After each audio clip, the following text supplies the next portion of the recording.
Cuando vos digas, María. Dale, buenísimo. Si te parece, voy presentando la actividad y bueno, quien se vaya sumando se irá sumando a su tiempo. Nada, Dale. primero contarles a todos, yo soy María de Proyecto Económicas y que esta es una charla que estamos organizando en el marco de un ciclo de charlas para pensar cómo afecta la crisis global desatada por el coronavirus a la Argentina y qué salidas tenemos de este lío. Y que hoy nuestra invitada para la charla del día de hoy es Lucía Silvio Bon, que es directora nacional de políticas de cuidado del Ministerio de Mujeres, Géneros y Diversidad del Gobierno Nacional. Ella además es economista de la UBA, bueno, ya les contará un poco de su trayectoria. Y la invitamos para hablar justamente un poco de la economía del cuidado y de cómo las medidas de distanciamiento social, la cuarentena, etcétera, impactan sobre la organización del cuidado. Antes de darle la palabra a Lucía, dos avisos. Uno es que la idea es que ustedes puedan ir sumando preguntas a la charla, las pueden escribir en los comentarios de ahí abajo y yo las voy anotando y al final se las hacemos a Lucía. Y lo otro es que el vivo tiene una duración máxima de 1 hora, entonces si la actividad se extiende más, que es probable, simplemente vamos a empezar otro vivo, así que vuelvan a unirse. Eh, Creo que eso es todo, así que Lucía, te doy la palabra.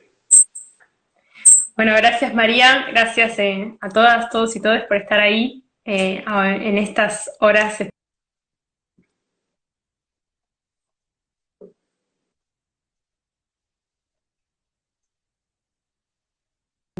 Y la actividad, porque creo que todos las y los economistas y estudiantes de economía tenemos que estar en este momento más que interpelados y más que incómodos, diría, por, por lo evidente que se hace, que estudiamos una ciencia que no está puesta a, este,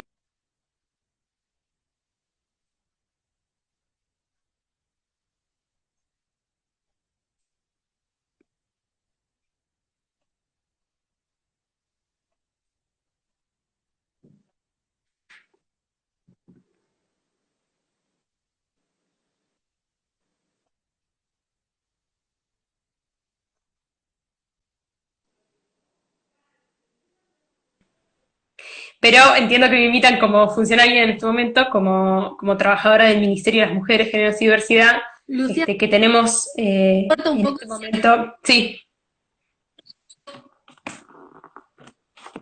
¿Puede ser? Ay, ahora te veo bien, ¿qué cosa? pero se cortó un ¿Se poquito había antes. cortado? Sí, Ah, bueno. No, sí. y así que estos espacios sirven para que nos encontremos en esa discusión y que básicamente todas las economistas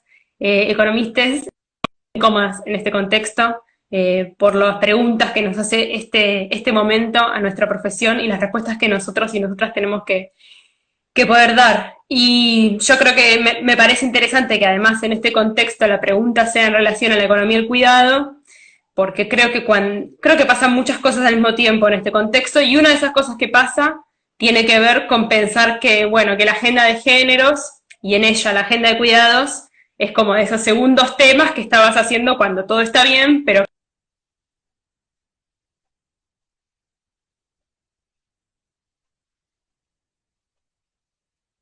que esto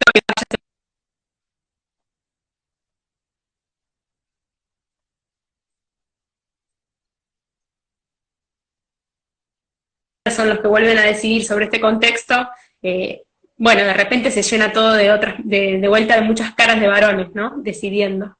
Y en ese sentido, desde la mesa de cuidados y bueno, desde el ministerio, decimos, bueno, que esta cuarentena no la gane el patriarcado. Y en ese sentido, no solo nos referimos a que las mujeres que están en situación de violencia no estén todavía más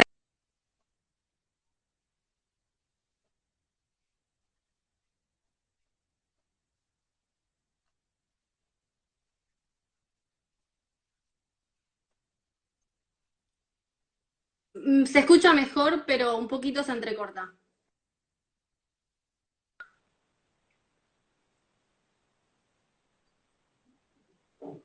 ¿Vos me escuchás?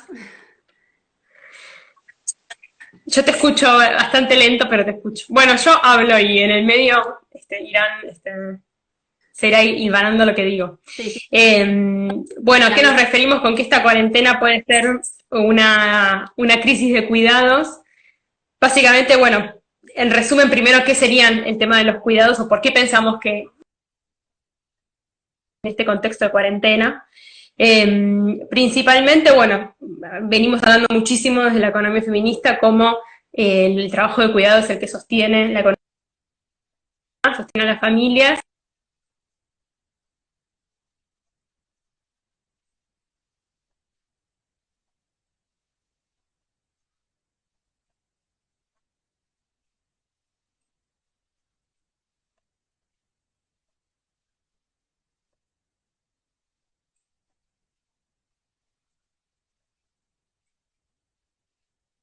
Económica dijo que eso era algo eficiente, ¿no? Que simplemente estaba así de dividido porque las mujeres lo sabían hacer mejor que los varones, entonces mejor que en cada hogar la mujer se especializara en cuidar y el varón en trabajar afuera y ganar ingresos.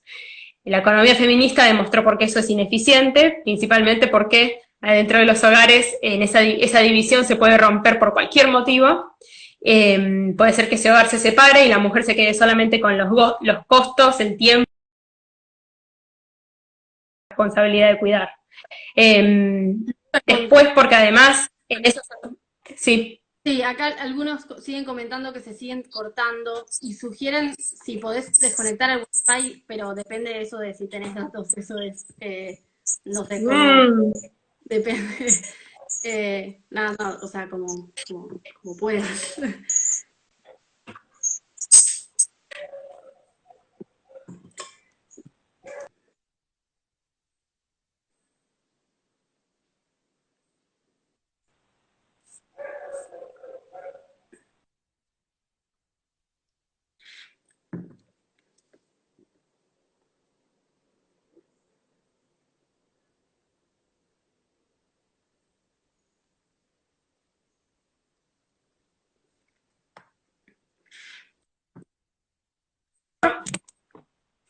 Sí, a ver, probemos. Bueno, desconecté los datos y no sé cuántos me quedan, así que no sé hasta dónde durará. Pero bueno, básicamente le estaba diciendo que esta cuarentena puede ser una crisis de cuidado y si no lo es, igual pone sobre relieve los cuidados porque se está frenando toda la economía, pero la economía del cuidado no para. Es de hecho la que está sosteniendo esta circunstancia. Entonces es un momento donde todo eso que no era urgente para muchos, que tiene que ver con reconocer esta economía del cuidado, se pone sobre la mesa y es más, la gente lo vive en el minuto a minuto.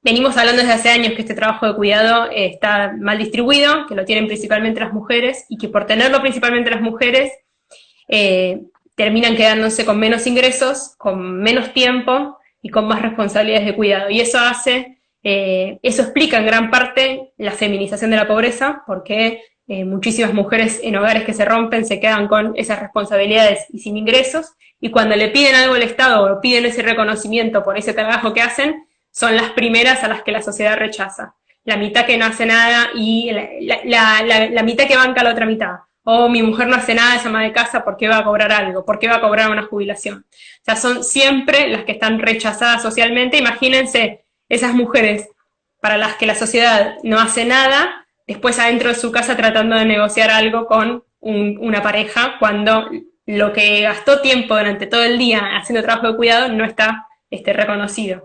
Entonces, el trabajo de cuidado no solo está muy relacionado con la feminización de la pobreza, sino también con situaciones de violencia de género. Desde el Ministerio esta semana estuvimos hablando mucho de eso.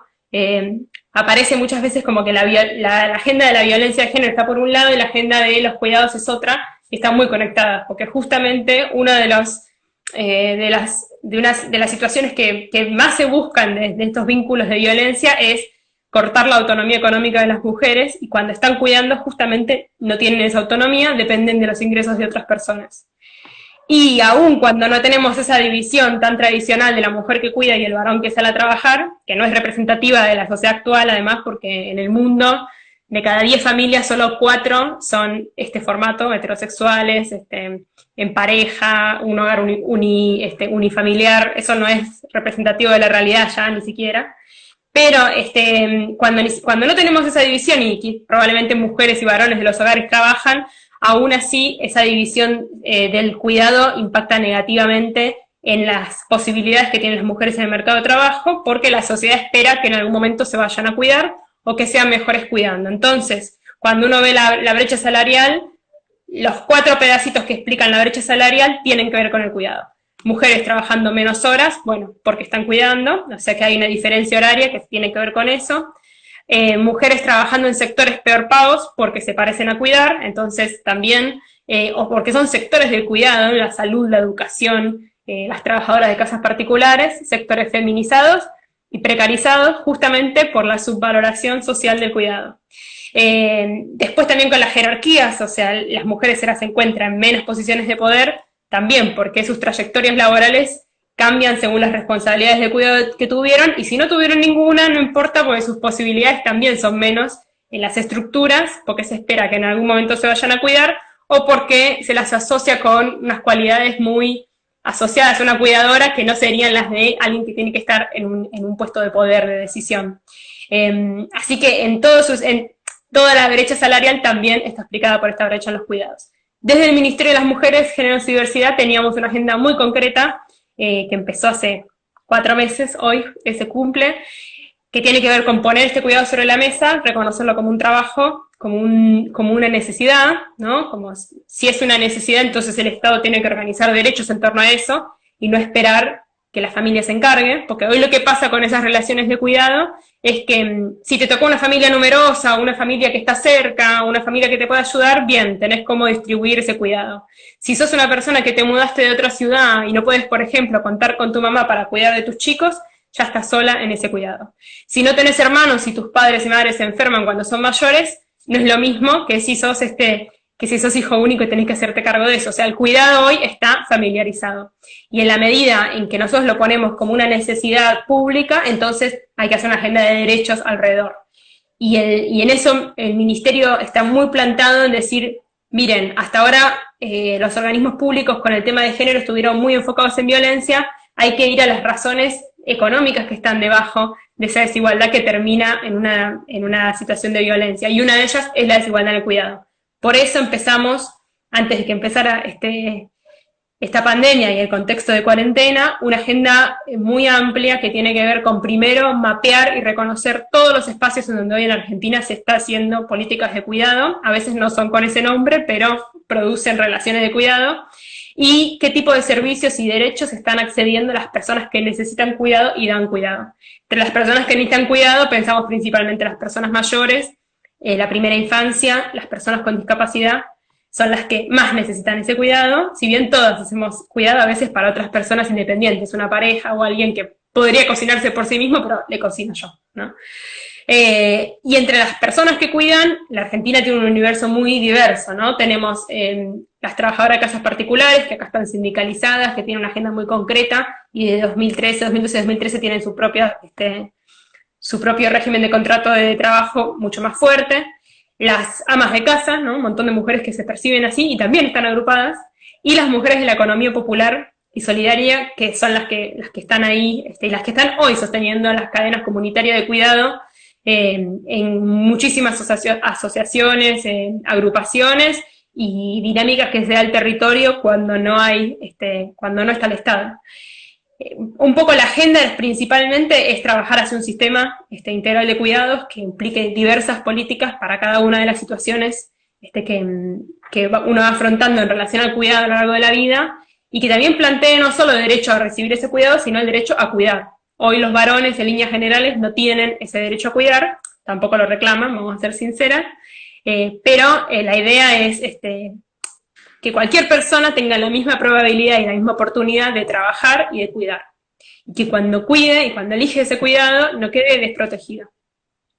Entonces, por eso es que empezamos en febrero muy fuerte, primero con un mapa federal de los cuidados, que vamos a hacer, va a ser un sistema georreferenciado que va a registrar la información que les decía de todo el país en relación a este tema, y por otro lado una mesa interministerial de cuidados, de la que participan más o menos 11 organismos, entre los que está el Ministerio de Desarrollo, ANSES, Educación, Trabajo, Salud, PAMI, ANDIS, que es la Agencia Nacional de Discapacidad, AFIP, un montón de organismos que inciden en el mundo del cuidado, que es muy amplio y muy diverso. Y veníamos justamente cuantificando toda esa política pendiente, que muchas veces tiene fama de que es cara, de que no es urgente, y nosotros le estamos planteando como uno de los motores de la economía para este tiempo que empieza.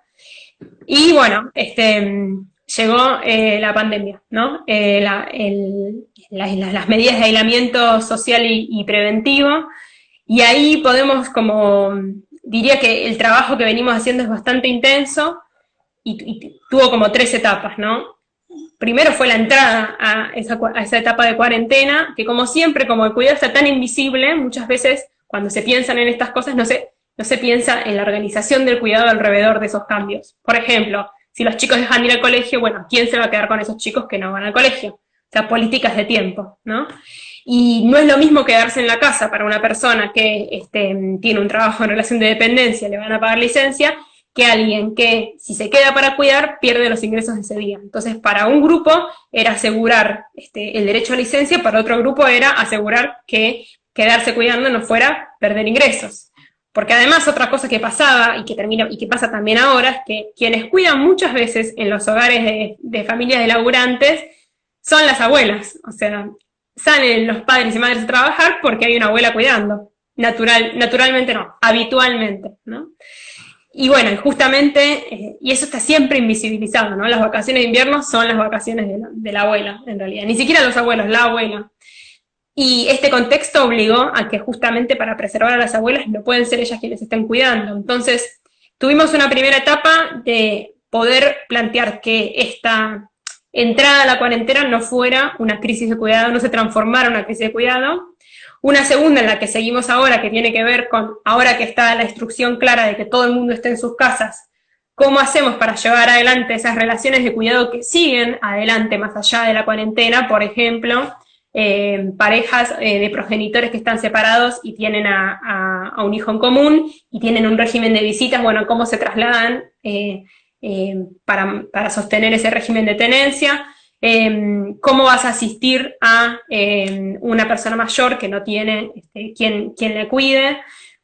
¿Qué pasa con las trabajadoras de casas particulares? Bueno, con la mesa interministerial trabajamos un montón este tema, porque como siempre, con esta cuestión de ponerlas en el segundo escalón social, muchas familias que estaban cumpliendo cuarentena porque habían vuelto de viaje, las estaban haciendo ir a trabajar como si ellas no fueran otra persona a quien cuidar de este virus. Hubo muchísimos casos de trabajadoras de casas particulares que no dejaron salir del hogar en el que trabajan cama adentro porque había empezado la cuarentena, cuando ellas están en su derecho de ir a su hogar. Muchas trabajadoras de casas particulares a quienes le dijeron, no, bueno, si vos vas a cobrar el ingreso familiar de emergencia, que ahora podemos hablar de eso si quieren, no hace falta pagarte tu sueldo completo. Un montón de situaciones que invisibilizan el vínculo laboral con la trabajadora de casa particular, que contrata la mitad más rica de la Argentina. Eso tiene que quedar claro, o sea, hay capacidad de pago para esas trabajadoras de casas particulares. Y también un montón de situaciones de, bueno, ¿cómo le pago a esa trabajadora de casa particular si ella no tiene cuenta y cómo le transfiero esa plata? Bueno, también desde el Estado, desde la Mesa Interministerial de Cuidados, trabajamos en formatos, entre ellos la orden bancaria de extracción bancaria, para que las personas puedan hacerse de plata sin ir a sus lugares de trabajo. Y después una situación que de vuelta te muestra la invisibilización del cuidado que está ocurriendo por estos días, que tiene que ver con los hogares monomarentales, o sea, una madre o un padre que está solo con los chicos y tiene que ir a comprar, ¿no? Y cuando sale a comprar, como no tiene con quién dejar a los chicos, sale con los chicos. Y la sociedad lo rechaza o le empieza a decir, ¿qué haces con los chicos en la calle? ¿No? Como las fuerzas también la paran a la madre y le dicen, ¿qué haces con los chicos? ¿No ves que sos una inconsciente? Y ella dice, pero yo no tengo con quién dejar a los chicos. Esas relaciones de cuidado que están muy invisibilizadas, y bueno, por ese tema también estamos trabajando con la CENAF, para que quede claro que obviamente esas son situaciones de fuerza mayor, y la sociedad, más que señalar a esa madre, lo que tiene que hacer es ofrecer ayuda. Esa es un poco la etapa actual, y la etapa que probablemente inicie en estas horas, de la que venimos trabajando también, que tiene que ver con la salida de la cuarentena, de vuelta, que las personas que necesitan cuidado queden cubiertas, que si los chicos no vuelven a clase, entonces hay que pensar estructuras para que quienes cuidan estén con ellos, y en el medio que no se pierdan ingresos. Y ese ejercicio hay que hacerlo todo el tiempo, promoviendo además una corresponsabilidad en los cuidados. O sea, si se van a quedar todos en casa, que no sea solo la madre la que se sienta a hacer la tarea de seguimos educando con los chicos, si hay otras personas, ¿no? Hay mucha también sobrecarga en este momento de muchas mujeres porque están haciendo el trabajo de cuidado y el teletrabajo, y bueno, eso no... Parte de no reconocer el cuidado es minimizarlo, pensar que requiere menos esfuerzo y que se puede hacer varias cosas al mismo tiempo, y en la práctica eso no funciona, no funciona así. Entonces, ese es un poco nuestro ejercicio bien concreto para este contexto. Hay muchos detalles, después yo les puedo circular un documento que hicimos desde la mesa interministerial que cuenta para cada una de estas circunstancias con qué herramientas cuenta el Estado para la gente. Pero creo además que pasada esta coyuntura, tiene que quedar claro, muchas de las cosas que dice la economía feminista tienen que aparecer en el centro de vuelta. Por ejemplo, nosotros en la economía feminista decimos siempre que la economía cambió los objetivos, dio vuelta los fines por los medios. El trabajo y la producción, que tenía que ser un medio para vivir bien, se volvió el fin, ¿no? Aumentar el PBI, aumentarlo, sin importar qué pasa alrededor, sin importar lo que pasa en el medio ambiente y sin importar qué pasa con nuestro estilo de vida. Bueno, la economía feminista dice esto tiene que ser al revés. El cuidado tiene que estar en el centro, la calidad de vida tiene que estar en el centro, y si la economía mundial, los gobiernos puntualmente, porque la economía está hecha por personas, decide parar para cuidar a la gente, eso no puede estar medido negativamente por la economía. Si está medido negativamente por la economía, que es lo que va a pasar, porque va a caer la actividad, van a caer muchas cosas, el Estado en el medio va a redistribuir. Si esa medida para cuidarnos a nosotros mismos, la economía con las herramientas que tiene hoy en día la lee mal, entonces tenemos que cambiar el sistema. Es el sistema de cuentas nacionales, son los objetivos macroeconómicos, son las herramientas, pero yo creo que hay mucho en cómo nombramos los objetivos de la economía que están haciendo ruido ahora, están diciendo cómo. Si algo que es una actividad económica, porque estamos cuidando, estamos ocupando nuestro tiempo para cuidarnos, es un trabajo. En el medio, obviamente, hay que ocuparse de redistribuir los recursos que existen para que nadie, al quedarse sin ingresos, se quede sin comida y sea contraproducente, pero digamos el Estado lo puede hacer perfectamente. Todo el tiempo figura esta dicotomía entre la salud y la economía, es falsa porque asume que en el medio no hay nadie redistribuyendo. Y sí hay alguien en el medio distribuyendo, que es el Estado. Y en concreto lo está haciendo ahora. Lo está haciendo con el ingreso familiar de emergencia, lo está haciendo con medidas ahora para los trabajadores del sector formal. Y en el medio, bueno, puede ser que uno pierda capacidad de consumo, de compra, y hay gente que está en situación de riesgo. Pero es eso versus cuidar la vida. Entonces, creo que desde la economía tenemos que poder pensar un poco más grande la película y decir, bueno, hay algo de nuestros objetivos y de la forma en la que contamos nuestros objetivos que está mal y en esta cuarentena tiene que cambiar. Buenísimo, clarísimo, muchas gracias. ¿Te parece entonces ya que habilitemos a preguntas? Claro. No sé si alguien por ahí en la audiencia tiene preguntas para Lucía. Yo me anoté un comentario que hicieron un ratito que tenía que ver con el tema de la jornada extendida. Sí. Creo que todavía no estábamos hablando de la situación del coronavirus en particular, pero bueno, creo que tiene que ver con qué respuestas el Estado, qué brinda el Estado como espacios de cuidado. Y en un comentario decían que en el conurbano la abuela es joven y trabaja, y entonces la que se queda cuidando es la madre, y que por eso Sí, también. para que, bueno, les estén en la escuela más tiempo. Sí, creo que hay algo estructural y que nosotros venimos trabajándolo con el Ministerio de Educación acerca de que, como lo confuso del cuidado es que pasan varias cosas cuando, o sea, un chico en un colegio está cuidado y se está educando, y un chico en un hospital está cuidado y está recibiendo salud también, ¿no? Políticas de salud. Hay como se entrecruzan las cosas, porque ni se agota en cuidar, pero tampoco se puede eliminar la cuestión del cuidado. O sea, los chicos van, por ejemplo, a la escuela a educarse, pero es verdad que a la vez es para una madre o un padre un tiempo en el que un chico está siendo visto por otro adulto. Y eso es una línea muy profunda a trabajar, porque parte de la subvaloración del cuidado es pensar que es que en general a los docentes no les gusta que vos le digas que además están cuidando, ¿no? Y en ese sentido creo que en líneas generales el ciclo lectivo y lo educativo no está pensado para que encaje con los tiempos del trabajo de las personas adultas. Tampoco los centros de residencia, o sea, ni tampoco las políticas para las personas con discapacidad. En general se asume que, por ejemplo, la madre de un chico con discapacidad va a estar lista a partir de ahora, recibe la pensión del chico y no va a trabajar nunca más porque lo va a cuidar, ¿no?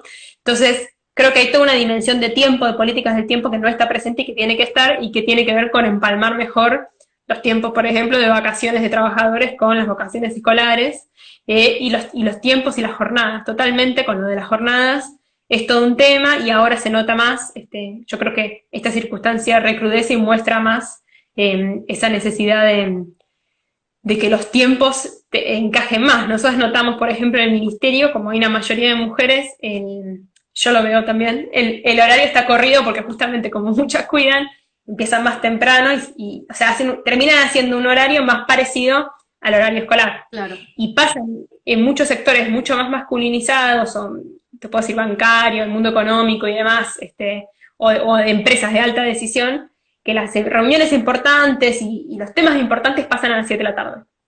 Y eso también pasa en la política, ¿no? Y entonces, bueno, quien está cuidando se pierde esa instancia. Y bueno, cuando se la pierde, el día siguiente ya está desconectada esa situación, lentamente se va quedando atrás, y después además lo que pasa es que cuando te proponen algún espacio, participar en un espacio así de decisión, algo de alto rango, la persona que está cuidando se autoexcluye, porque ve que implica cierta disponibilidad total que quien cuida no la tiene. Pero volviendo al educativo, sí, no solo diría que hay un problema de jornada, sino hay un problema de oferta. Entre los 0 y los 2 años, solamente el 6% de los chicos que necesitan espacios de primera infancia lo tienen cubierto. O sea que todavía le falta muchísimo al Estado en eso, pero sí quiero mencionar que, por ejemplo, desde el Ministerio de Desarrollo, con los espacios de primera infancia y con todo el trabajo con niñez, en este momento se está haciendo mucho para que aquellos trabajadores esenciales que tienen que salir, o quienes no, porque están hacinados, no tienen dónde dejar a los chicos, los puedan dejar ahí. Creo que ahí también tenemos que ser muy conscientes de la diversidad no solo familiar de los hogares, sino espacial. No es lo mismo vivir la cuarentena en un lugar, en una habitación donde no estás hacinada, que en una en la que no podés estar con 5 personas más de 3 o 4 horas, ¿no? Así que creo que nos vuelve un poco, yo creo que el ámbito de lo doméstico y el hogar está siempre subvalorado, y esto nos fuerza a estar de vuelta en ese ámbito, y está subvalorado porque está asociado a lo femenino, ¿no? Lo público es lo masculino y lo privado es lo femenino. La calle es masculina, por eso cuando la mujer va a la calle le gritan cualquier cosa porque le hablan como si estuviera en la casa, ¿no? Y lo doméstico, bueno, subvalorado porque es lo femenino. Bueno, este es un momento para cambiar un poco todo eso. Un poco en línea con eso que decís de que este es el momento para cambiar, acá nos preguntan cómo imaginás que va a ser el mundo post pandemia en relación a la economía del cuidado. Ambiciosa pregunta. Ambiciosa. Entiendo que cualquier transformación va a ser paulatina, paulatina en términos de política pública, pero en términos de lo que la gente reclame, me parece que, bueno, hay una vuelta central al rol del Estado, medio innegable. En nuestro caso, bueno, en Argentina votamos por un proyecto político que le da centralidad al Estado, pero en otros países donde eso no estaba, bueno, ahora se ve la importancia de tener primero personas competentes en el Estado, y después un Estado presente que se encargue de redistribuir los recursos, porque eso también es importante. La economía de mercado no hace el ejercicio de ver qué recursos son primordiales y necesarios, si están bien distribuidos, y nuestro sistema de cuentas nacionales tampoco te ayuda a ver eso. sí, está bien aumentar el PBI, pero capaz y produciste algo que no le sirve a nadie, tenés un montón de gente muriéndose de hambre y tu economía está creciendo. Entonces no hay una asignación eficiente en ese sentido de los recursos. Yo creo que esa es una pregunta muy profunda que nos deja este contexto, sobre todo con la huella ecológica que nos va a dejar este contexto por la positiva, ¿no? De ver lo que pasa en el mundo cuando vamos un poco más lento. Eh, y que ni ir más rápido ni ir más lento per se nos va a asegurar una mejor distribución. Eso lo va a tener que hacer el Estado, y yo creo que este contexto nos está mostrando la importancia de que el Estado esté presente en la salud, en la política pública, pero también en todo. Fíjate en la intervención en la cadena de comercialización. No existe esa mano invisible, existe un montón de manos invisibles de mujeres y existe una cabeza muy visible que es la del Estado y que tiene que estar todo el tiempo presionada desde las demandas sociales. Es muy interesante la discusión que se va a dar a nivel mundial, por ejemplo, con la posibilidad de la percepción de un ingreso universal, ¿no? De que el Estado te dé una seguridad económica desde el momento en que llegas, que yo creo que en Argentina está cada vez más presente con políticas que se fueron ampliando esa perspectiva, pero todavía tiene mucho rechazo social esa idea de que hay que redistribuir. Hay una aceptación para un momento específico. Bueno, si estamos muy mal, va a haber que ceder un poco, pero no. La economía feminista lo que muestra es que eso no es un momento en el tiempo, es estructural, porque si hay gente que está en el mercado y gente que está fuera que necesita cuidado, entonces la redistribución es un paso obligatorio y constante, no temporal.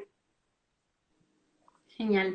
Y otra pregunta que nos hicieron por el chat tiene que ver con cómo podríamos incorporar la economía del cuidado a las cuentas nacionales. Esta también nos la habían mandado por privado. ¿Cómo se contabiliza el trabajo de cuidado en las cuentas nacionales? ¿Algún mecanismo? Sí, hay varias propuestas. Primero lo que hay que saber es que no es una decisión que un país pueda tomar unilateralmente, o sea, porque el sistema que sigue la Argentina es el sistema que se sigue mundialmente y básicamente tiene que ver con tener los mismos parámetros y todo tiene que ver curiosamente con poder rendir cuentas, ¿no? Sobre todo para los países que están endeudados, mostrar al país acreedor cómo está, ¿no? De ahí viene todo. Y durante estos años, de los 80 hasta ahora, se fue incrementando la idea de construir cuentas satélite. Esto quiere decir, yo no te lo cuento cuánto valdría el cuidado y te lo pongo al ladito de tu cuenta principal, pero no te lo pongo en tu cuenta principal. Esto es, cuento las horas trabajadas de cuidado y las valorizo, por ejemplo, al salario del trabajo doméstico o al salario que vos tendrías, depende de tu profesión, si en vez de cuidar estuvieras afuera. Ahí hay como dos corrientes. Pero ¿qué es lo que pasa con eso? Se hacen esos ejercicios, pero no están metidos adentro de la cuenta que ve el político o la política que toma decisiones. Entonces, hasta que no estén metidos ahí, no van a ser un tema de interés.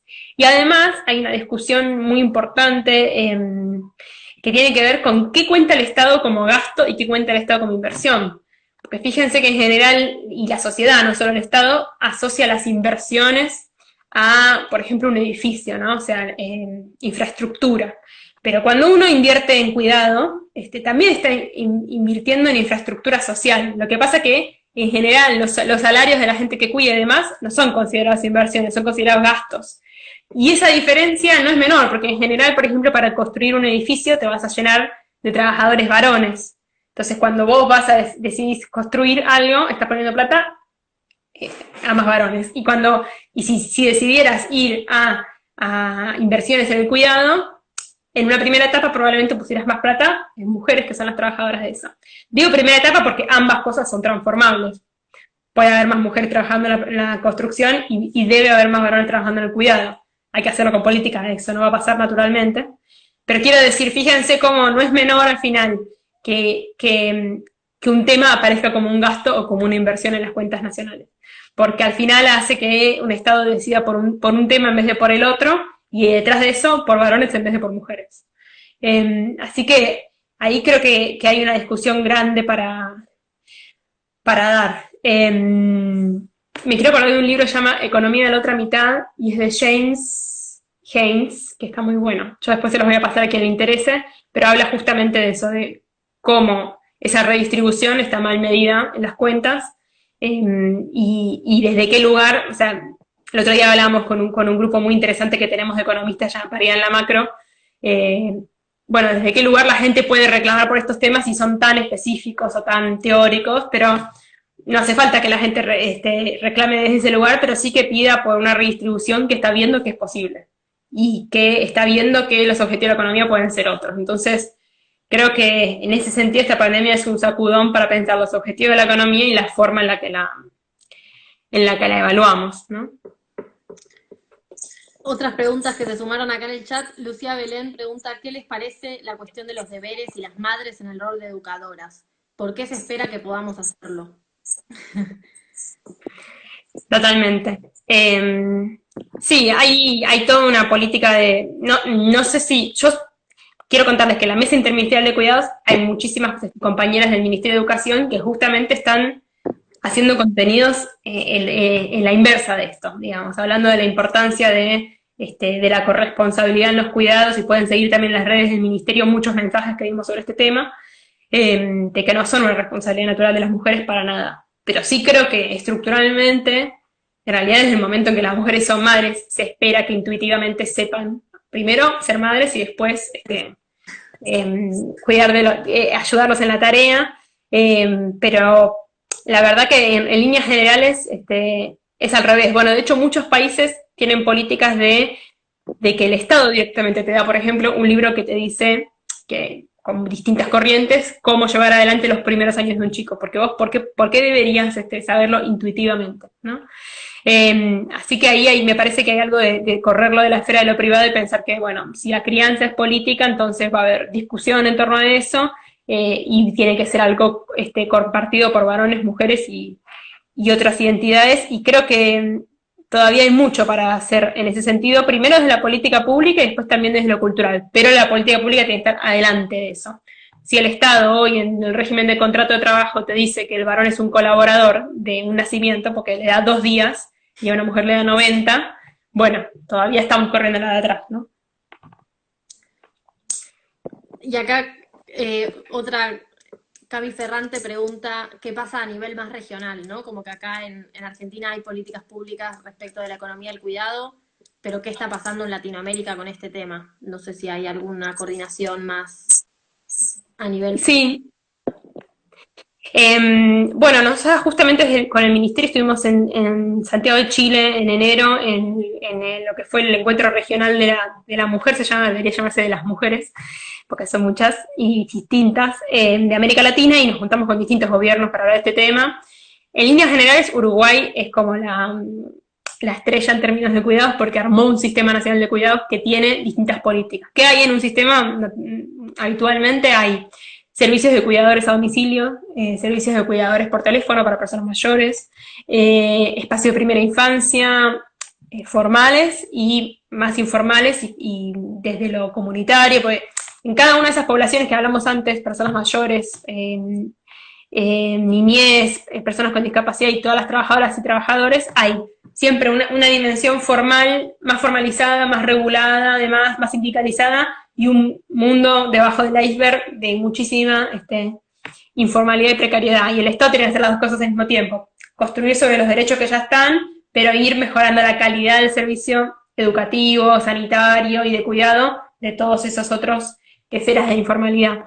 Entonces, es muy interesante visitar el sistema uruguayo, tiene un montón de políticas. Obviamente, también las licencias son la estrella ahí, porque en el primer año de crianza de un chico o una chica se marca la división sexual del cuidado en un hogar heterosexual, o la división en un hogar diverso también se marca en ese primer año. Así que las licencias son muy importantes, y la línea general, que en América Latina está muy atrás todavía, tiene que ver con dar exactamente los mismos derechos, no importa quién sea la persona que los recibe, si es un chico que viene por nacimiento biológico o por una adopción, que los derechos sean iguales en ese sentido. América Latina, fuera de Uruguay, en línea general está bastante atrás. Costa Rica tiene un sistema que se llama Cuido, que está muy centrado en la primera infancia, y en la primera infancia en situación de vulnerabilidad. Nosotros creemos que construir un sistema desde los derechos tiene que estar pensado para toda la población, pues si no también a veces se corre el riesgo de exigirle a la parte más pobre de una población cosas que el resto de la sociedad no hace todavía. Y yo en ese sentido siempre lo digo con la asignación universal, que hubo un gran debate de ¿por qué se lo damos a las mujeres? ¿Qué le estamos cargando más cuidado? Bueno, yo creo que fue una medida de justicia económica, dárselo a las mujeres, y hoy lo vuelve a hacer, por ejemplo, con el IFE, que también prioriza a las mujeres, y la corresponsabilidad se tiene que trabajar desde otro lado, pero hoy tenés que remunerar a quienes lo están haciendo, y al mismo tiempo construir, exigir corresponsabilidad a toda la sociedad, no solamente a las que están en situación de riesgo, porque el resto de la sociedad, los trabajadores formales de las mejores empresas del país tienen como máximo 15 días de licencia y no se lo toman muchas veces, los varones. Entonces digo, hay que construir desde la igualdad también en ese sentido. A ver, creo que por ahora no se suman más preguntas, pero yo me quedo pensando un poco o sea, por un lado en lo que tiraste la puntita hace un rato sobre el ingreso básico universal y un poco más como esa discusión, pero pienso también concretamente en el IFE, que supongo que, o sea, sin ser un ingreso básico universal, es un proto ingreso básico universal, y en particular la duda de cómo o qué derecho tienen a percibirlo las trabajadoras de casas particulares.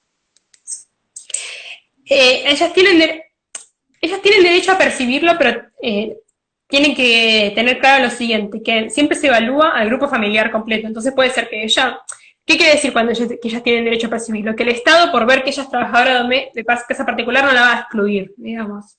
Que igual lo ve solamente para las trabajadoras formales, que son el 20% de todo, del 1,7 millones de trabajadoras de casas particulares. Todavía está muy informalizado. Pero puede pasar que aún ella siendo trabajadora de casa particular, su grupo familiar gana mucho más, entonces por ese motivo queda excluida.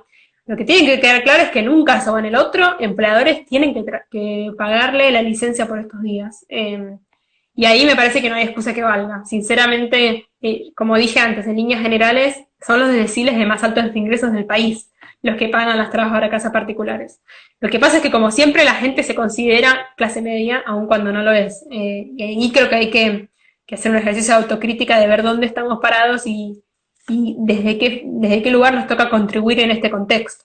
Y con respecto a la discusión del ingreso básico universal, creo que, bueno, a quien le interese profundizar ese tema puede entrar al sitio del CIEP, que es un centro de estudios que tiene muy investigado este tema, CIEPP, y que está en varias iniciativas internacionales.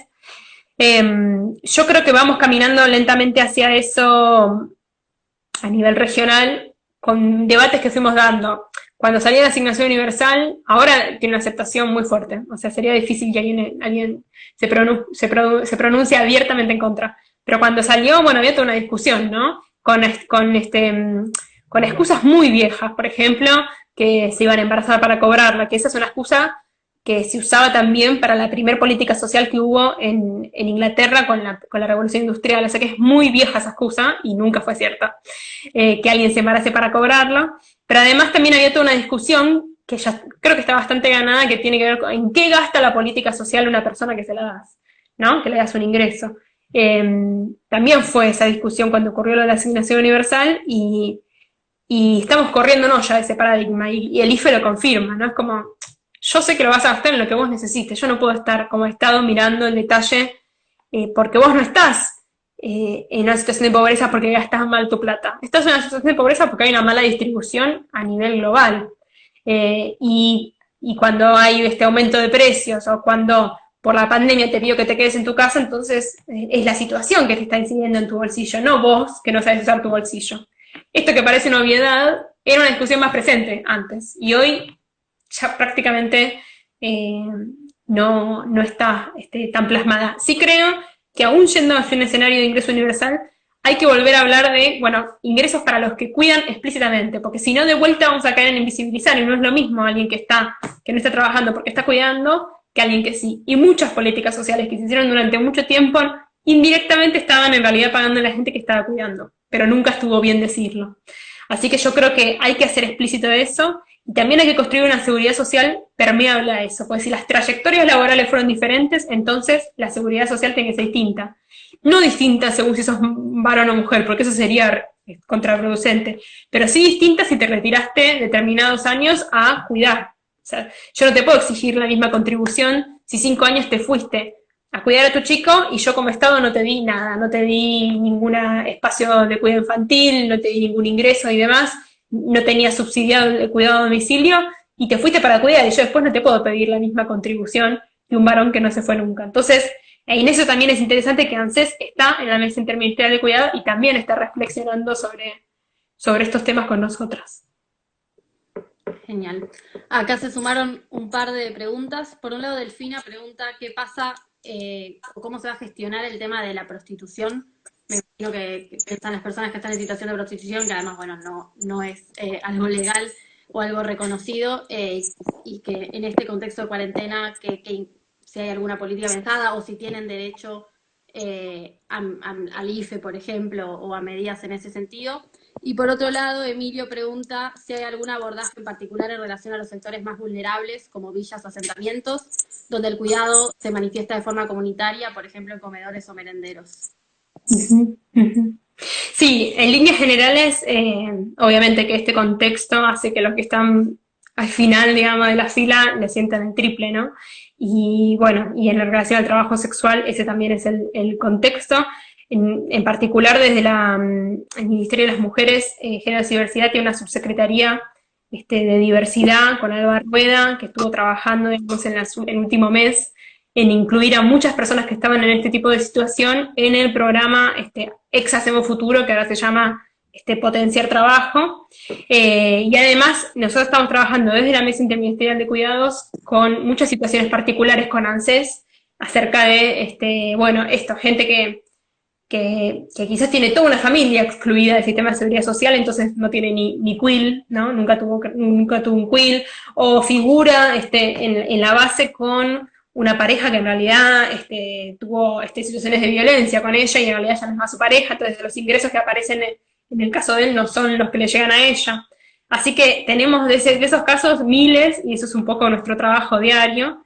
Y en relación al cuidado comunitario, bueno, hay una pata muy fuerte adentro de la mesa de cuidados, que es el trabajo que hace el Ministerio de Desarrollo y que nosotros apoyamos, que es tanto desde la CENAF como desde Economía Popular.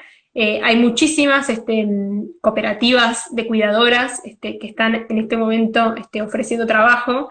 Nosotros estamos trabajando con el Ministerio de Interior este tema, y muchas lógicas que estamos pensando, que están todas cruzadas también por las perspectivas sanitarias y que tienen sus limitaciones, para que quienes se están cuidando en el espacio comunitario estén cuidadas ellas mismas, y al mismo tiempo pensar lógicas de un aislamiento posible, ¿no? Porque no en como decíamos antes, el hacinamiento hace que quedarse en casa no sea posible para mucha gente, pero bueno, entonces quizás es una situación de aislamiento social, barrial, delimitada de otra forma para que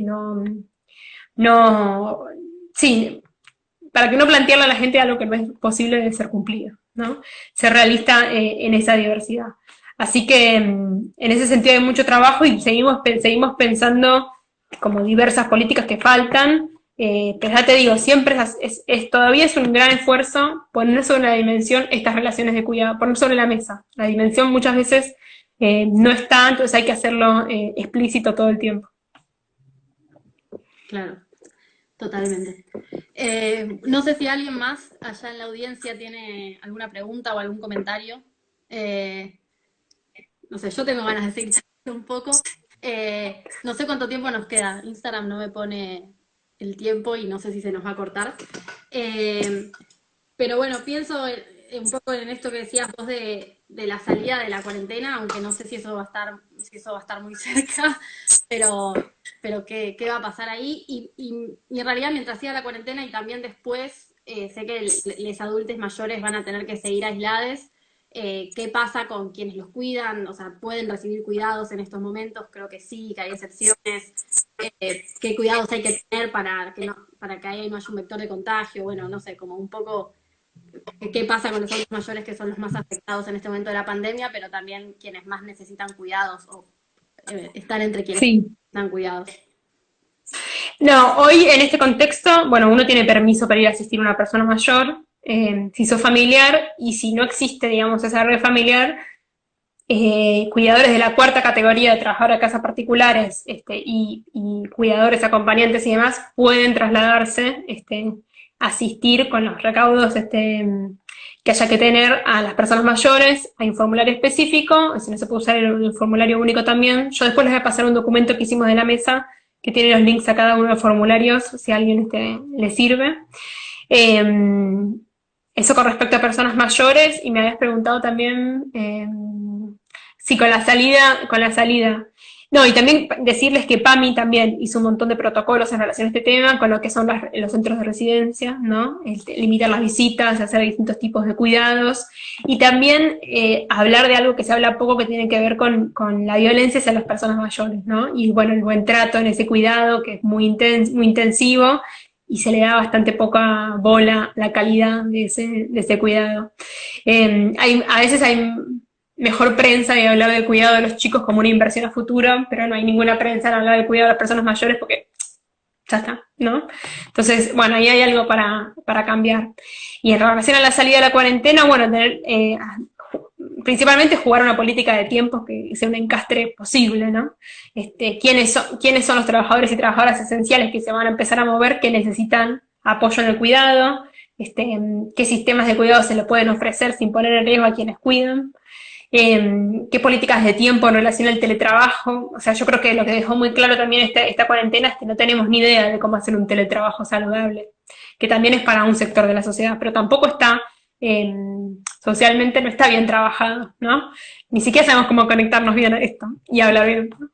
Entonces, bueno, ¿cuáles son los límites de eso y cómo hacer con las herramientas que tiene el Estado hoy para promover una distribución igualitaria de las tareas hacia adentro del hogar? Nosotros lo que decimos del Ministerio de las Mujeres, pueden seguirlo, la campaña con el hashtag cuarentena con derechos, es que no importa la conformación de tu familia, que puede ser muy diversa y puede ser diversa en términos sociales también, siempre hay trabajo de cuidado en todos los hogares. Y como sea que está conformada tu hogar, ese trabajo de cuidado se puede dividir, porque se puede dividir con los chicos, con las personas mayores, eh, y eso te hace un ambiente un poco más digno de ser vivido también.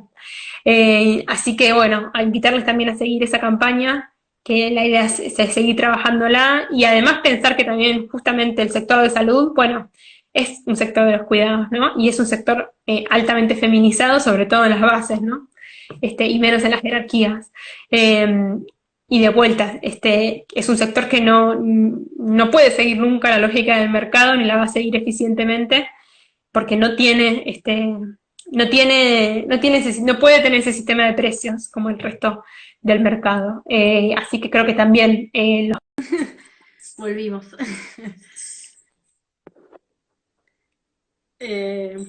Bueno, se nos cortó muy abruptamente. Estabas hablando vos.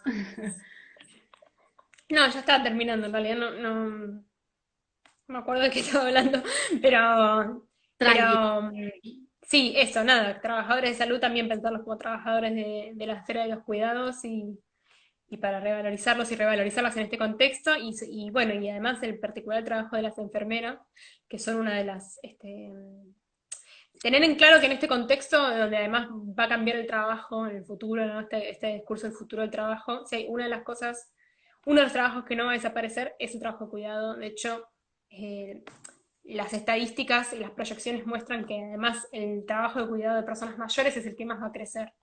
Porque cuando uno mira el cuidado de primera infancia, ¿qué es lo que va a pasar como con las curvas de fertilidad? Lo puede mirar en el documento de CEPAL que se llama Escenarios Económicos Cambiantes, que salió en enero.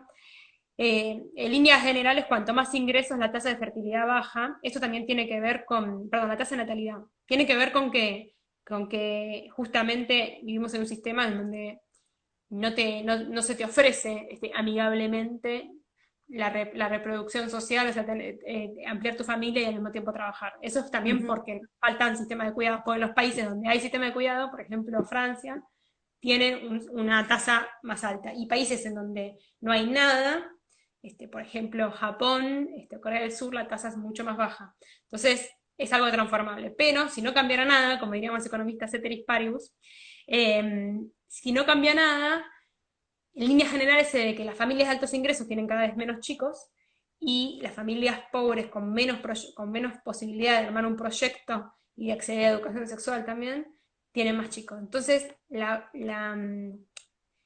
la niñez se va asemejando con la pobreza y la pobreza se va infantilizando. Entonces, si bien las proyecciones a mediano plazo acerca de las demandas de cuidado son más de personas mayores que de primera infancia, hay que construirlo porque la primera infancia va a estar cada vez más en un contexto de pobreza. Entonces, las dos cosas te hacen ver que ahí hay un universo de trabajo intensivo no reemplazable por máquinas para pensar en el largo plazo en relación a muchos otros trabajos que fueron considerados siempre muchos más honrosos, que probablemente se transformen, ¿no? Y a la vez, muchos de los reclamos del mundo del cuidado que tienen que ver con ampliar la perspectiva de la seguridad social y que no sea tan trabajocéntrica, también la realidad de cómo se está transformando el trabajo te está pidiendo que pienses en otra seguridad social, porque ese mundo donde la seguridad social entraba a través del recibo de sueldo de un varón a un hogar, ya no existe más. Genial. Primero un comentario para quienes están por ahí mirando el vivo. Si habían hecho algún comentario, alguna pregunta en el vivo anterior, la perdimos. Veo que algunos ya las volvieron a poner acá, pero nada, las pueden sumar. Pero antes de leerte las preguntas que hay ahí en el chat, me quedo pensando algo respecto del cuidado de mayores, pero no tanto en este contexto de cuarentena, sino más en general, como cuál es la política o cuál es la política, no sé, en un país como Uruguay que tenga un sistema de cuidados, porque pienso que quizás en la primera infancia es bastante claro, como que tiene que haber jardines o espacios de primera infancia, y en adultos mayores no sé si tiene que ser a través de geriátricos o a través de cuidadoras en el hogar, ambas cosas son carísimas, las tendría que brindar el Estado, no sé, cómo se piensa más a largo plazo esa política. Sí, son caras porque no están reguladas y porque hay muy poca oferta para mucha demanda.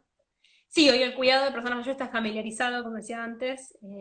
Depende de si tuviste hijos y si encima si tuviste hijas mujeres te van a cuidar y si no, no. Y eso es lo que hay que cambiar. Y ahí hay una batería de políticas interesantes. Yo creo que Uruguay también tiene un sistema telefónico que es interesante porque no todo el mundo, hay distintos grados de dependencia también. Y no todas las dependencias requieren el mismo cuidado. Y hay gente que necesita compañía a veces simplemente. Por suerte en Argentina no es un problema todavía, pero en muchos países la soledad de las personas mayores empieza a ser un problema, ¿no? Inglaterra tiene un ministerio de la soledad. Entonces, bueno, para no llegar a eso, es que hay que pensar en cuidado comunitario.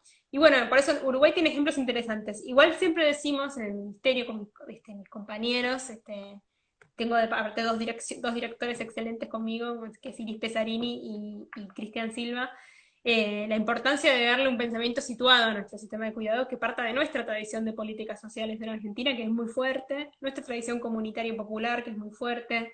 Entonces, aparecerán otras alternativas también con la experiencia colectiva y sindical, por ejemplo, que tiene la Argentina. Desde el Ministerio hicimos una reunión con todas las sindicalistas de distintos sindicatos y distintas centrales, y los temas de cuidado aparecían todo el tiempo, cuidado y violencias como dos prioridades para trabajar y también para que ellas puedan participar todavía más en el mundo sindical. Así que está cruzado con todo el tema de los cuidados. Parece que es, que es aledaño o secundario y al final está ahí en la centralidad. Total. Bueno, ahora sí vuelvo a leerte algunas de las preguntas que hay acá. Bueno, un poco, algunas creo que ya las estuvimos charlando, pero Andy pregunta, ¿puede brindar este contexto alguna oportunidad para transformar la organización del cuidado en Argentina? ¿O la transformación es independiente de este contexto? Y nosotros lo leemos como que es una oportunidad para transformarlo este, completamente. Sí, como siempre habrá voces que dirán, no, bueno, ahora juega con lo que está y después cambiarán las cosas, pero no, porque puso en primera plana a las trabajadoras de cuidado, no solo a las trabajadoras de la salud, a los educadores, a las trabajadoras de casas particulares, nada, hasta con casos, ¿no? De famosos, la famosa que estaba dando una entrevista y atrás pasó que dijo, no, estoy en cuarentena, y atrás pasó la trabajadora de casa particular, como que todo eso, ese mundo invisible se puso bien en primera fila. Y a la vez, quien tiene una distribución desigual del cuidado dentro de su casa, bueno, y se tuvo que quedar todos estos días, lo vivió probablemente a flor de piel. Entonces, no, yo creo que es un momento para mostrar esa reorganización y pensar de vuelta, que la economía no se paró del todo, la economía del cuidado sigue funcionando y va a tener que funcionar para que esa redistribución del Estado en este contexto de los recursos llegue a todos. Entonces, desde pensar las redes para acompañar a esas personas comunitariamente, para asistir a quien está solo o sola, eso también es esta reorganización del cuidado, pero tiene que ser una cosa muy explícita, ¿no? Por eso estamos haciendo mucha fuerza para hablar explícitamente de esta corresponsabilidad y, por ejemplo, esto, lo de los hogares monomarentales o parentales, hacer explícita su situación, ¿no? Porque, de vuelta, siempre como un silencio que esconde un subtexto que dice, bueno, las que cuidarán ambas serán las mujeres, ¿no? Entonces, bueno, ¿cómo hacemos para sacar ese subtexto? Y creo que yéndonos un poco del contexto del coronavirus y pensando más a largo plazo, Ana pregunta si hay alguna política pensada para los sistemas de adopción. Chan. Eh, Puedo decirte, o sea, la verdad es que imagínate que recién empezamos a discutir estos temas ministerialmente cuando empezó a agarrar la pandemia, pero sí decirte que, bueno, que el régimen de contrato de trabajo no incluye, digamos, la adopción, si bien después, por convenio, hay sindicatos que han podido agregar días de adopción, eh, y bueno, eso es un problema, ¿no? Y cuando uno va hacia un régimen igualitario de licencias, espera dar lo mismo, incluso más, por adopción. Eh, yo investigué en su momento el tema del trabajo de cuidado en familias LGBT. Eh, bueno, había muchos casos de adopción y mucho de lo que comentaban es que incluso termina siendo, a veces hasta termina siendo peor que con un parto porque vos no sabés cuándo te van a dar la guarda, entonces de un día para el otro tenés que organizarte con todo y a veces no sabés ni qué chico, qué chica viene, ni de qué edad, ¿no? Entonces, ¿qué es lo que tenés que preparar? Eh, Así que todo eso tiene que estar contemplado y tiene que estar contemplada la idea que hoy no está presente en la política pública, que si el cuidado es más intensivo, entonces la licencia es más intensiva. O sea, si yo en vez de tener un bebé, tengo dos porque son mellizos, necesito más tiempo de cuidado y más recursos. Eh, Esa sensibilidad todavía no está, ¿no? Y me parece que tiene que estar de vuelta, para poner el cuidado en el centro de la vida y que no es que es una situación de, secundaria que justo decidiste emplear la familia. No, es probablemente una de las cosas más importantes para vos, entonces no puede tener ese lugar.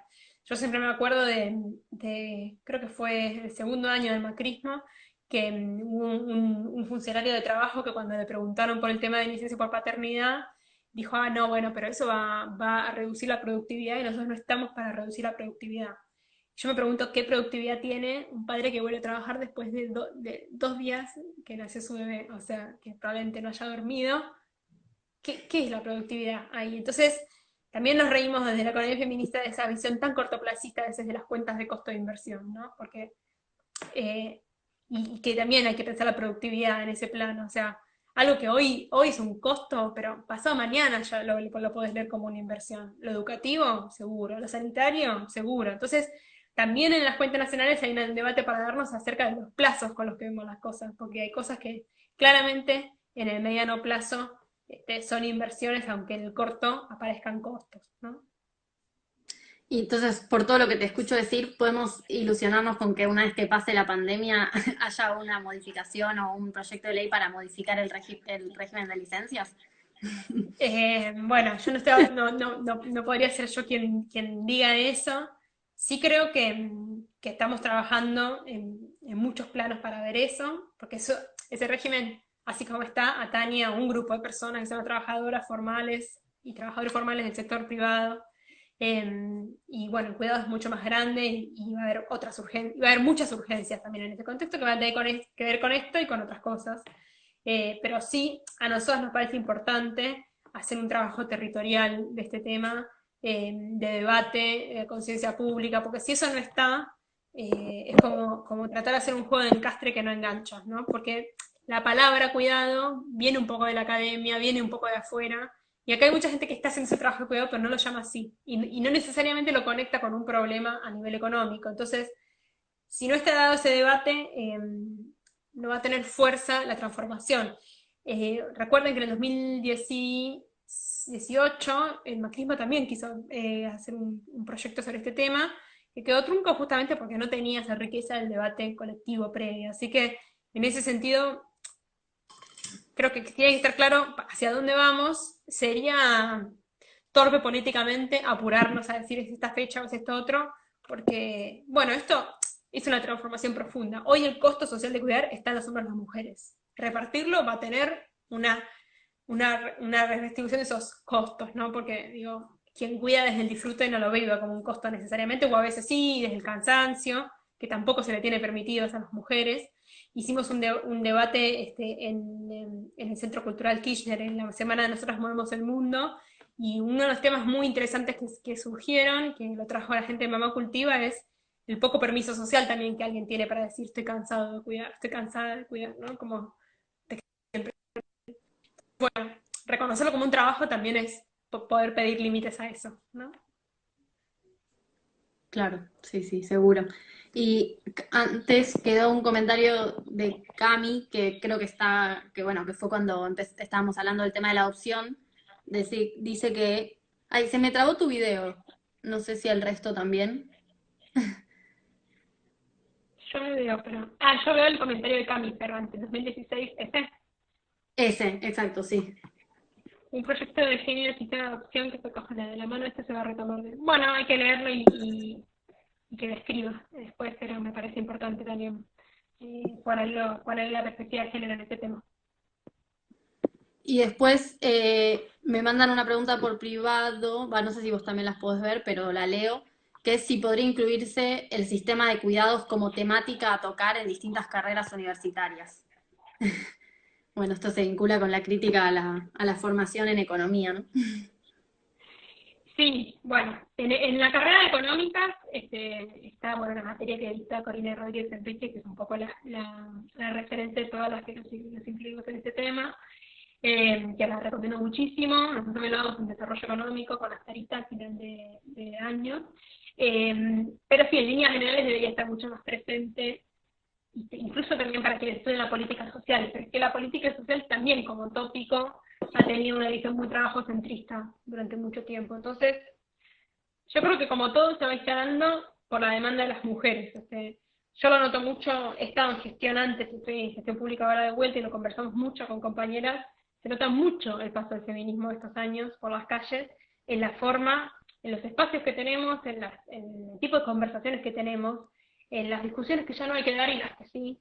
Entonces digo, no hay que salirse de las calles, como que en eso, hoy tenemos un gobierno y en esto Alberto lo dijo clarísimo, cuando abrió el evento del Centro Cultural de Kirchner, que él está leyendo esta realidad. O sea, es una realidad que la creamos nosotros como un colectivo y que yo, si me dijeras qué es lo que falta para que el cuidado esté todavía más puesto sobre la mesa, bueno, los varones reclamando por su derecho a cuidar. ¿Dónde están? Esos varones, en esta cuarentena me puse a seguir a muchos varones que tienen páginas así como de papás que cuidan, así como hay muchas de madres, si bien como siempre quienes tienen Instagram, quienes pueden hacerlo, siempre hay un montón de privilegios alrededor, pero me parece interesante que aparezcan esos modelos, porque si ni siquiera aparece el modelo, entonces, bueno, eh, medio difícil de imaginar y eso, plantado como un derecho a cuidar a otra persona, es una obligación, digamos, porque para las mujeres es una obligación también, porque la licencia es una prohibición de trabajar, ¿no? Para los varones las licencias son optativas, no, también tiene que ser una obligación, pero ¿cuál es el derecho que viene con eso? Y está estudiado en muchos países en donde ese derecho se amplió, que mejora el vínculo familiar, que mejora la salud de los varones, asociarse al cuidado, que mejora el nivel educativo de los chicos, si es que el varón tiene un nivel educativo alto también. O sea que hay un montón de cosas que pasan alrededor del cuidado cuando se involucran los varones, que para mí tienen que ver con ir desarmando el patriarcado también, ¿no? Porque es como, está muy, muy plantado en el patriarcado que el varón no puede correrse, o sea, asociarse al cuidado es correrse de su virilidad. Entonces, bueno, es romper con el patriarcado, distribuir el cuidado entre los géneros. Bendita tarea. Bueno, no sé si alguien por ahí en la audiencia tiene alguna otra pregunta o comentario para acercar, o si hubo alguna que nos hayamos pasado y nos perdimos, si quieren volver a hacerla. No sé, Lucía, si vos tenés algo más para comentar, y si no, te dejamos de gastar los datos, me parece. No, agradecerles a todos por engancharse con este tema, por difundirlo y por cuestionar también, porque creo que este es un periodo para preguntarse muchas cosas y también para proponerlas, ¿no? Porque las soluciones no van a estar ahí naturalmente, y hay muchas situaciones que son muy diversas y hay que hacerlas explícitas, ¿no? Y ese fue nuestro trabajo de estas semanas también, como este caso que le pasa a que naturalmente o habitualmente ayuda a tal que está en tal lugar y hoy no se puede trasladar, y que necesita. El cuidado muestra la interdependencia y creo que empezar por ver todas esas interdependencias en nuestra propia vida hace que después se piense la política pública desde un lugar mucho más rico. Totalmente. Bueno, doy 5 segundos a ver si alguien más quiere mandar una pregunta. Ahí alguien dijo que Carly preguntó, pero yo no veo la pregunta de Carly o me la perdí. Así que nada, si quieren vuelvan a mandar y si no, te agradecemos mucho, mucho por este rato, por esta charla y te dejamos. Yo a ustedes, solo decirles que, bueno, no sé si quienes están escuchando son economistas o no, pero sí decirles que todos y todas y todos en el movimiento que cuidan y que hacen las cosas básicas de su vida saben de economía y que hagan valer ese derecho, porque creo que hoy en día en la televisión y los medios todo el tiempo nos hacen como creer que solo los economistas pueden hablar de ciertos temas y esta perspectiva además veo que afecta particularmente a las mujeres, que las excluye mucho, ¿no? Porque, bueno, no, de economía hay que saber para opinar y esto, no, todas hacen economía todos los días y desde ese lugar párense para reclamar derechos. Buenísimo. Eso haremos. Bueno, nadie mandó ninguna otra pregunta. A ver, ahí. Con respecto a la informalidad de los trabajos de cuidado y la situación de los adultos mayores en este tiempo de coronavirus, ¿se está pensando un censo a fin de materializar a priori ese universo?